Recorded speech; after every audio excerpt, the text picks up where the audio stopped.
A village is being attacked by Yoma, scary monsters that eat people and can look like them. As things get worse, the village leader asks for help from a Claymore, a fighter that's half person, half Yoma. When she arrives, a young boy named Reiki is not scared of her. He finds out his brother Zaki is one of the monsters. Before Zaki can hurt him, the Claymore steps in, getting rid of the Yoma.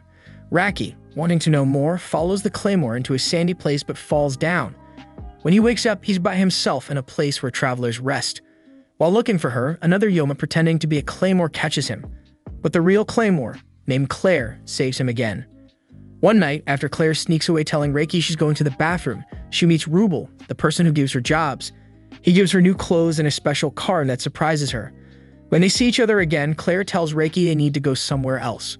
The next day, while Claire is busy, Rubel talks to Reiki. He says that Claymores can turn into Yomas and then need to be stopped. Scared, Reiki looks for Claire and learns they're trying to stop a Claymore close to turning bad. This Claymore, named Alina, was Claire's close friend. They helped each other when they became Claymores. In a very sad moment, Claire stops Alina from turning bad. They put Alina's sword in the ground like a memory marker. After this, Claire has another job in a place called Rabona. Because Rabona has rules against strange creatures, Claire takes a pill to hide who she is. But this makes her lose the power to find Yomas. Claire and Reiki pose as siblings wanting to sell stuff when they enter the sacred city. They go to the church and meet Father Vincent, the one who asked for a Claymore's assistance. That evening, Claire talks to Father Vincent again. Not getting much info, she tells him to look after Reiki if something happens to her. As she leaves, she's cornered by Gok and Sid, guards who think she might be a Claymore. In the morning, soldiers barge into Claire and Reiki's room, thinking Claire is a Claymore. They notice her eyes are brown, not the typical silver of a Claymore. With Reiki's help, they're persuaded she's an ordinary girl. Claire later tells Father Vincent that she thinks the Yoma eats a lot and she'll search again at night. When it gets dark, Claire goes hunting for the Yoma, but gets into a fight with Gauk and Sid. During the ruckus, a scream comes from the big church. Running over, Claire is attacked because she can't spot the Yoma. Gauk and Sid jump in but end up being saved by Claire. During the chaos, the Yoma hurts Claire badly and then goes after Gauk and Sid. But then many soldiers show up and the Yoma runs away. Gauk, ignoring Sid's objections, carries the wounded Claire, feeling they owe her. Reiki rushes in, finding Claire, who's now in Father Vincent's care. After waking up, Claire checks all the church's priests for the Yoma but doesn't find it. She guesses it might be hiding among the burial places in the church. Reiki, walking in these underground burial spots, gets jumped by a body in a box. Claire gets there in time to help him. She, Gauk, and Sid then fight the Yoma, with Claire cutting off one of its arms. While battling the Yoma, Claire nears her limit, making her vulnerable. The Yoma strikes, but Gauk and Sid jump in, giving Claire a chance to cut off the Yoma's other arm and finish it off. But Claire's gone too far and starts to transform. She tries to end her life with her sword, but Reiki holds her, expressing his wish to stay by her side. This connection helps Claire pull back from transforming. Later, they leave the city for another assignment. In a flashback, we see a long-haired Claymore, Teresa, take down Yomas in a town. After finishing her job, she meets Orsay from her organization who gives her a new task. Teresa, known as Claymore No. 1, and goes to another town. She quickly eliminates all the Yomas, except for one using a little girl as a shield. With ease, Teresa ends the threat. As she tries to leave the next day, the same girl stops her. Even after being pushed away, the girl follows Teresa into the woods. While Teresa admires the girl's persistence, she warns her not to follow. Suddenly, bandits ambush them. One touches the girl, causing Teresa to mistakenly injure him, thinking he was a Yoma. To scare the rest off, Teresa shows them her transformed body. After this, the girl still sticks around, and when she gets hurt, Teresa decides to care for her until they reach another town. Teresa cares for the young girl, giving her food and a bath. Observing her sleep, Teresa realizes the girl's resilience. The next day, struggling to address her, Teresa decides to name her Claire. When she tells Claire she'll leave her in the next village, Claire becomes upset. However, Teresa remains firm on her choice. One night, while Claire is sleeping, Teresa encounters the bandit she previously harmed. He attempts to assault Teresa, but Claire intervenes, hitting him with a branch. The bandit retaliates, but Teresa threatens him with his own sword. She mentions the organization's rule against harming humans, but says she might break it, causing the bandit to run away. They share an emotional moment after, with both comforting each other. In the next village, Teresa outfits Claire in new clothes and defeats the resident Yoma. She finds a kind-hearted woman to care for Claire, though Claire resists. Leaving, Teresa spots the bandits approaching the village. She quickly deduces that the Yoma kept them at bay. Returning, she discovers the village devastated, with the one-armed bandit holding Claire hostage. Infuriated, Teresa takes out all the bandits. Soon, she's confronted by 5 other Claymores, with Orsay holding Claire. Although they try to execute Teresa, she overpowers them but spares their lives. Claire rushes to Teresa's side. Teresa proclaims her purpose to protect Claire. Orsay warns her of repercussions. Undeterred, she departs with Claire, prompting Orsay to send top-ranked Claymores after her. 2 such Claymores are shown in a village, battling a significant Yoma named Sophia.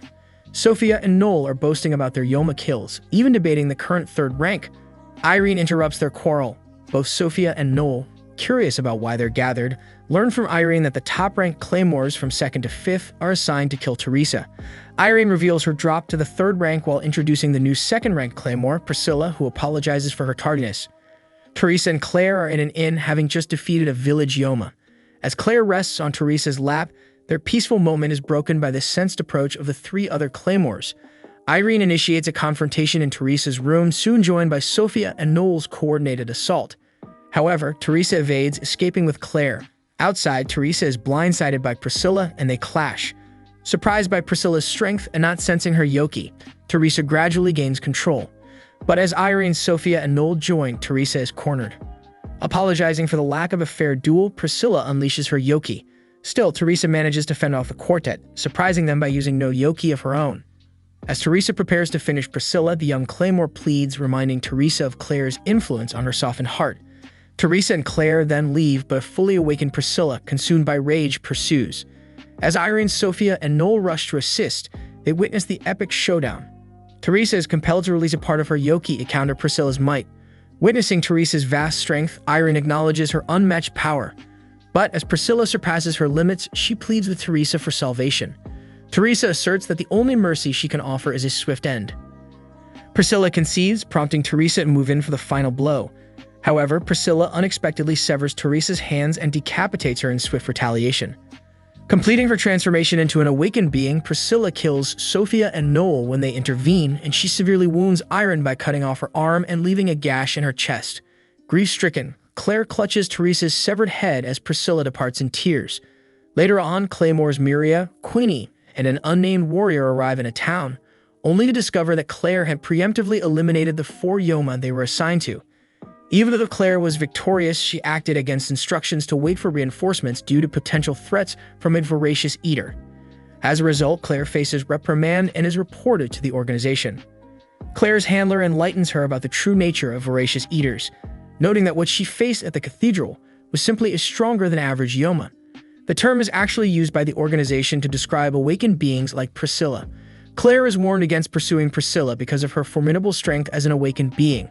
Nevertheless, seeing Claire's determination, her handler assigns her to a team targeting an awakened being. Upon joining her new team, each member discloses their rank and experience with awakened beings. Miria, number 6, with 6 encounters. Deneve, number 15, with 2. Helen, number 22, with none. And Claire, number 47, also with none. Learning of Claire's ranking, the team is stunned, especially Helen, who belittles her. Reika jumps to Claire's defense. Helen then elaborates that the 47 Claymores are dispersed across the continent, with each assigned to a specific region based on rank. The fact that Claire, as the weakest, is part of a mission typically reserved for those ranked 30 and above perplexes the group. However, Miria respects the organization's decision to include her. Traveling together, the team camps for the night. Miria challenges Claire to a sparring match, intrigued by the potential power she feels from her. The duel reveals a disparity in their abilities, with Claire being overmatched and eventually succumbing to exhaustion. The following evening, as they approach their destination, a man greets them, claiming to be their guide. Yet Miria quickly detects the man's concealed yoki. In an unexpected turn, the seemingly benign man they encounter reveals himself as the awakened being they've been tasked to eliminate. Contrary to their intelligence, they face a powerful male awakened being, a formidable opponent for their current group.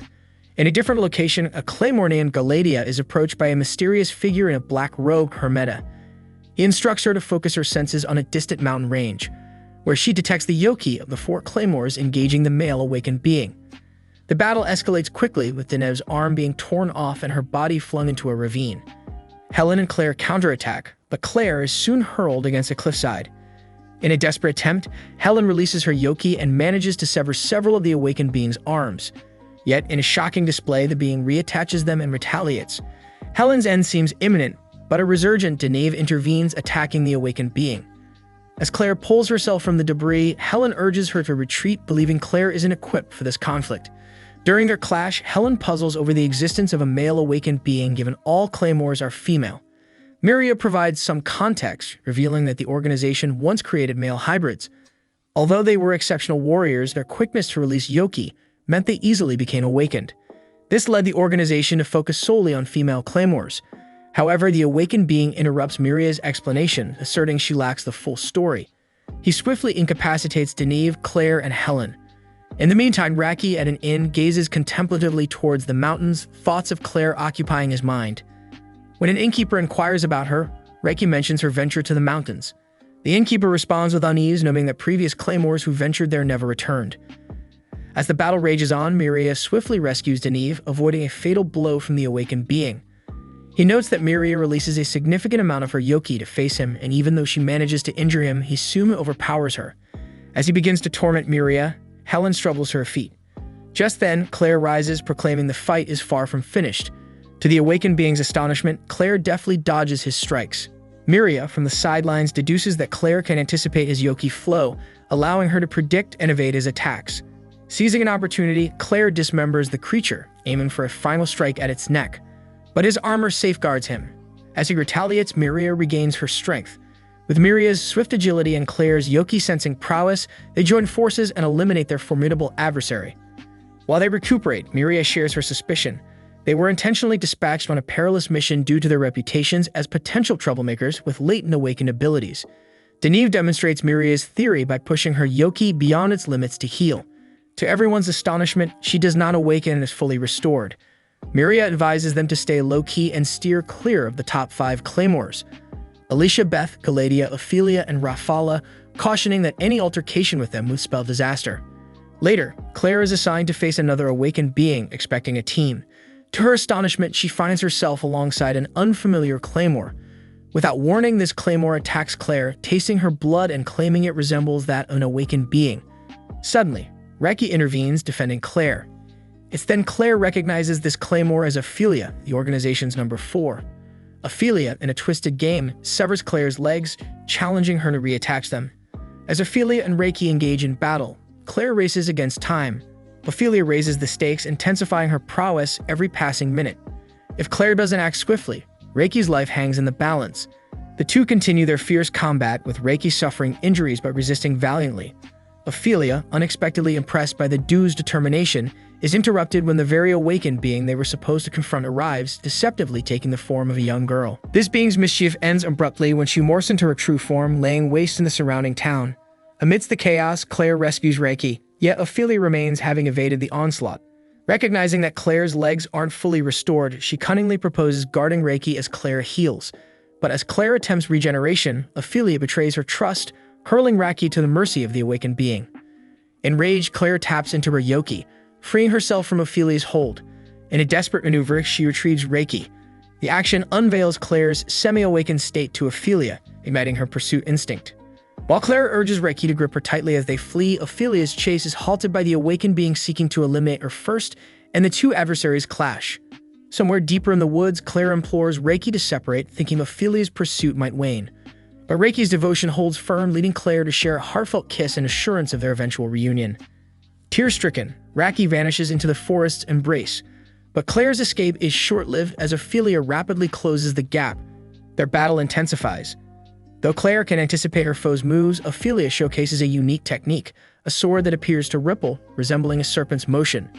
Amid their confrontation, Claire's right arm is severed, and she plunges off a cliff, hoping to deceive Ophelia into thinking her vanquished. But Ophelia isn't so easily fooled. In a desperate attempt, Claire lunges at Ophelia, but is unable to land a single blow. Ultimately, her left arm is severed, leaving her defenseless against her foe. As Ophelia readies the final strike, an unexpected intervention occurs. A voice, familiar yet distant, echoes through the scene, drawing Ophelia's ire. Without a moment's hesitation, Ophelia attacks, unaware she is now confronting the former number 3 of the organization, Quixward Irene.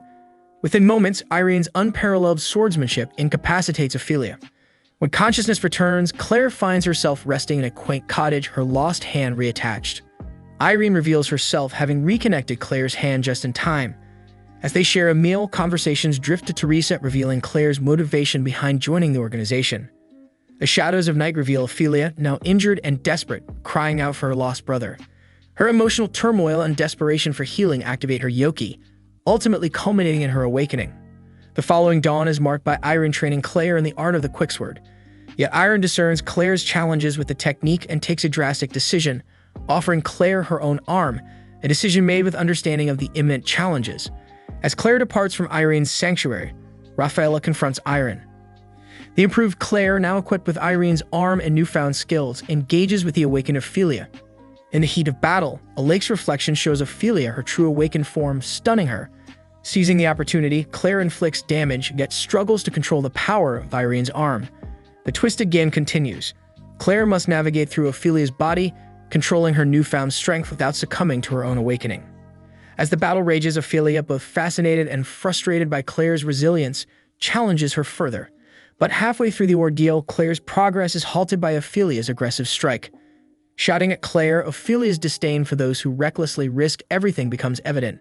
Recalling those she cherishes, Claire successfully cuts through Ophelia's entire body. In a twist of fate, a fragment of Ophelia's humanity prevails, allowing Claire to end her life. For 3 months following Ophelia's death, the organization, unable to reach Claire, dispatches Galatea to find her. Concurrently, Claire, in disguise with a suppressed yoki, scars a town for Reiki. To her surprise, she almost encounters a group of Claymores pursuing an awakened being. As dawn breaks, Claire's search for Reiki introduces her to 2 siblings, one of whom shares news of a boy resembling Reiki, searching for her. The quiet of the town is shattered when a critically wounded Claymore stumbles in, revealing her team's capture. Determined, Claire heads to their rescue, unaware they're undergoing forced awakening. She soon finds herself in a cave home to 2 formidable awakened beings, Riffle of the West and her guardian, Doff. In a heated battle against Doff, Claire's salvation comes unexpectedly through Galatea. As they clash again, Claire teeters on the brink of awakening, but Galatea employs a yoki synchronization method, anchoring her to humanity. They uncover a cover competition among the 3 abyssal ones of the north, west, and south. Riffle's strategy: amass a force of awakened soldiers before the looming showdown. With Galatea engaging Doff, Claire's mission becomes saving Jean, whose unique drill sword ability can pierce Doff's impenetrable armor. By the time Claire reaches Jean, her body has transformed into its awakened state, yet remarkably, her human consciousness remains. Jean pleads with Claire to end her life while her humanity is intact. Yet inspired by Galatea's prior intervention, Claire attempts the same yoki synchronization on Jean. Against the odds, she triumphs.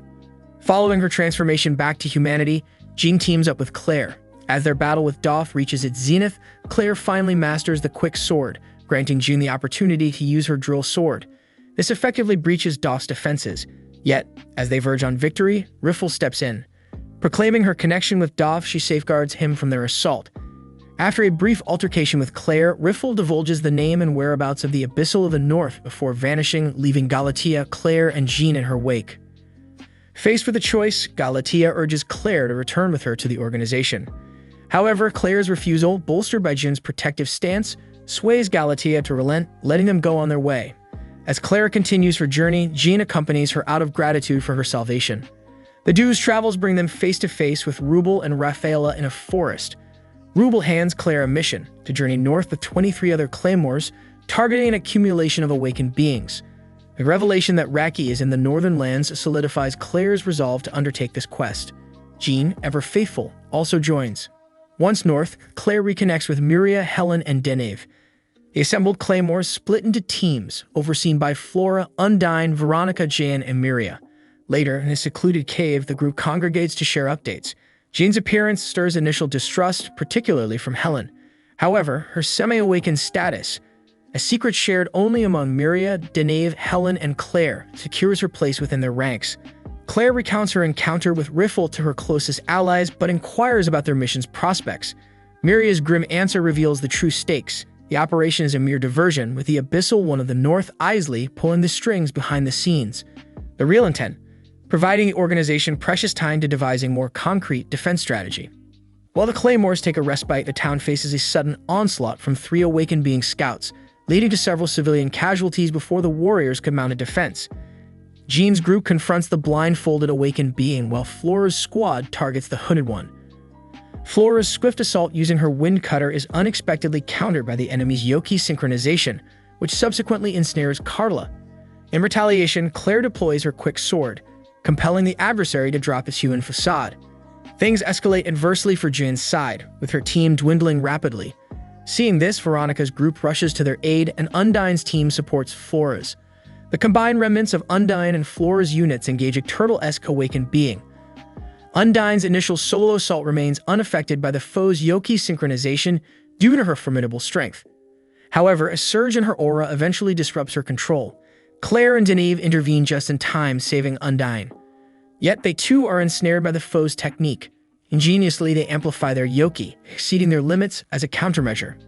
Parallelly, Jin and Veronica's factions remain embroiled with another awakened being. Helen, Veronica, and Cynthia devise a strategy to debilitate him temporarily, granting Jen the needed window to ready her drill sword. They endure injuries in the process, but their efforts culminate in success. Jean, with Helen immobilizing the foe, inflicts a devastating blow, dismembering him. Cynthia and Veronica then deliver the final strikes. Claire and Deneve's conscious breaching of their limits leaves them unawakened, bewildering their opponent. Their renewed offensive sees Deneve gravely injure the monster. However, she lacks the strength to deliver the coup de grace, paving the way for Undyne's entrance. In the midst of battle, Undyne's remarkable strength, combined with assistance from Deneve, succeeds in decapitating their awakened foe. Yet, in its dying throes, the creature ensnares two weaker warriors, pitting them against each other. Claire and Flora, combining their quick sword and wind cutter techniques respectively, lay the creature to rest. Despite significant injuries amongst the five teams, they triumph over the three awakened beings without any fatalities. Elsewhere, Reiki wanders the remnants of a Yoma-ravaged town, where he encounters a young girl later identified as Priscilla. Priscilla's immediate affection towards him piques the interest of Ailey, her guardian. Despite Reiki's unwavering determination to shield Claire, he accepts Ailey's offer to teach him the art of the sword. All the while, Priscilla's gentle fascination with Reiki persists. Through their company, Reiki delves deeper into the lore of the Claymores and uncovers their presence in Pieta. In a tense encounter within the town, Deneve confronts Undyne over her daredevil combat style. Their heated exchange culminates in mutual confessions regarding their motivations for becoming Claymores, leading to reconciliation. Elsewhere, Flora, Claire's team leader, is skeptical of Claire's borrowed limb and challenges her to a duel, pitting Flora's wind cutter against Claire's quick sword. Jean intervenes just in time, allowing Claire to share the story behind her borrowed arm. A gift from Isley after a past battle cost her a limb. This revelation, coupled with Claire's pursuit of the awakened Priscilla, earns Flora's unwavering trust. Meanwhile, at a serene lake, Isley convenes with his deputy, Ricardo, commanding him to marshal his awakened legion and lay siege to Pieta. With Priscilla and Ailey setting course for Pieta, the Claymores brace themselves.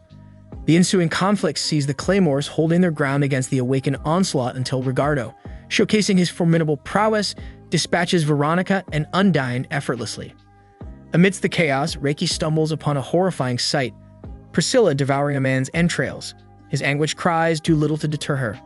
In the aftermath of Undyne's fall, Jean suffers a brutal injury. Enraged, Claire charges at Ricardo, momentarily sidelining Flora, who tragically succumbs to a lethal blow.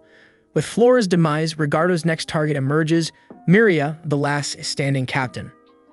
Among the elite Claymores present, Helen, Claire, and Deneve put up a fierce defense to shield Miria from Ricardo's wrath. But despite their valiant efforts, they are easily overpowered.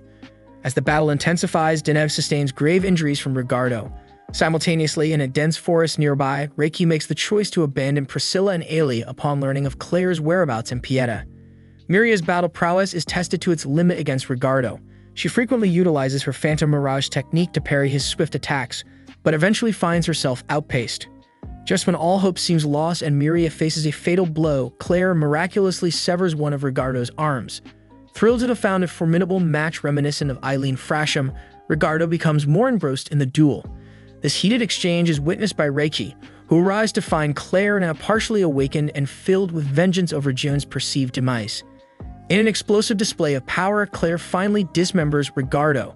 As Jane stirs back to consciousness, an overwhelmed Claire pleads with Helen to end her life, fearing her inevitable awakening. Elsewhere, Priscilla senses Claire's energy surge and mistakenly believes her to be Theresa, stirring old memories.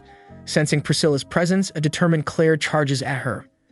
Ailey, curious about this turn of events, instructs his troops to stand down and observe. This prompts the organization to deploy Galatia, their trusted scout, to assess the northern conflict. The epic showdown between Claire and Priscilla unfolds in a volcanic arena, with Ailey as a silent spectator. Priscilla, unaware of her own awakened state, repels Claire, whom she mistakes for Theresa. As Claire faces imminent death at Priscilla's hands, reinforcements arrive in the form of Miria, Helen, and Deneve. The trio momentarily gains the upper hand, but an enraged Priscilla unveils her true power. Claire, in her relentless pursuit of vengeance for Theresa, unleashes her latent energy. Teetering on the brink of full awakening, Claire is momentarily outclassed by Priscilla. Yet driven by the memories of Theresa and her mission's essence, Claire lands a flurry of powerful blows on Priscilla, forcing her back into human form. Just as Claire is about to deliver the final blow, Reiki steps in. In her uncontrollable state, Claire inadvertently strikes Reiki, but Jean intervenes, sacrificing herself to revert Claire back to normalcy. This act of selflessness plunges Claire into deep remorse. As the dust settles, Priscilla is whisked away by Ailey. In the aftermath, Miria, Helen, Deneve, and Claire express their intentions to renounce the organization. Their paths diverge, with Helen accompanying Deneve and Reiki joining Claire. And that concludes our tale. If you enjoyed this rendition, don't forget to like, drop a comment, hit the subscribe button, and stay tuned for more adventures.